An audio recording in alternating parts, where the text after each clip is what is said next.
वाहन चोरी के एक गिरोह का पर्दाफाश किया है। इस मामले में एक नाबालिग बालक सहित उसके साथी को गिरफ्तार किया गया है। पुलिस ने इनके कब्जे से कुल 5 चोरी की दोपहिया गाड़ियां बरामद की है।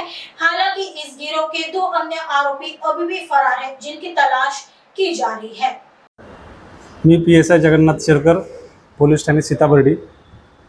आज दिनांक 3/3/2025 रोजी पोलीस ठाणे हद्दीत पेट्रोलिंग करत असताना अमरावती रोड महाराजबाग येथे एक 20 वर्षाचा मुलगा पायी स्कूटी घेऊन जाताना दिसून आला। तेव्हा आम्ही थांबलो त्याच्याजवळ। त्या गाडीबाबत विचारणा केली असता त्यांना उडवाउडवीची उत्तर दिली। तेव्हा त्यास ताब्यात घेऊन त्याला पोलीस स्टेशनला आणले। त्याच्याकडे अधिक सखोल चौकशी केली असता त्या मुलाकडे कुठलेही कागदपत्र दिसून आले नाही। त्यास अधिकची विचारणा केली असता त्याने सदरची गाडी ही सावनेर येथून चोरी केल्याचे सांगितले। तेव्हा त्याच्याकडे अधिक चौकशी केली तेव्हा त्याने सांगितले की त्याचा साथीदार नामे कुणाल बने याच्यासह सदरची गाडी चोरी केलेली आहे। त्यानंतर सदरची गाडी आम्ही रितसर जप्त केली। पुन्हा त्याच्याकडे अधिक चौकशी केली, कुणाल बनेबाबत चौकशी केली। त्याने कुणाल बनेचा पत्ता सांगितला। आम्ही त्याच्या घराकडे जाऊन आलो, चौकशी पूर्ण शोध घेतला।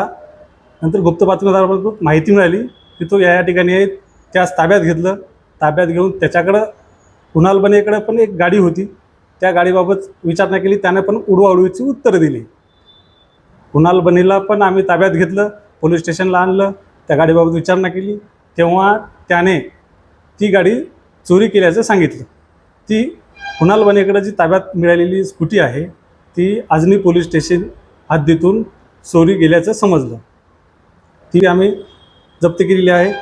अशा पद्धतीनं जवळपासच्या दोन्ही आरोपिताकडून एक यातील विधी संघर्षग्रस्त बालक आहे, कुणाल बने हा आरोपी आहे आणि याच्याकडून जवळपास 5 गुन्हे, नागपूर शहरामधील 3 गुन्हे आणि सावनेर येथील 2 गुन्हे, असे 5 गुन्हे उघडकीस आले। तसेच कुणाल बने हा विधी संघर्षग्रस्त बालक आणि इतर 2 साथीदार त्यांनी कालच एक सावनेर येथे घरफोडी पण केलेली आहे, त्याबाबत कबुली दिलेली आहे, परंतु त्याचा मुद्देमाल जप्त करणे बाकी आहे।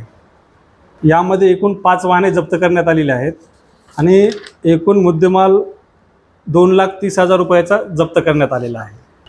तपास पथकामध्ये head constable Walde, police constable Chetan Shende, police constable Aba Munde, police constable Prashant Bhoyar यांनी माननीय सीपी सर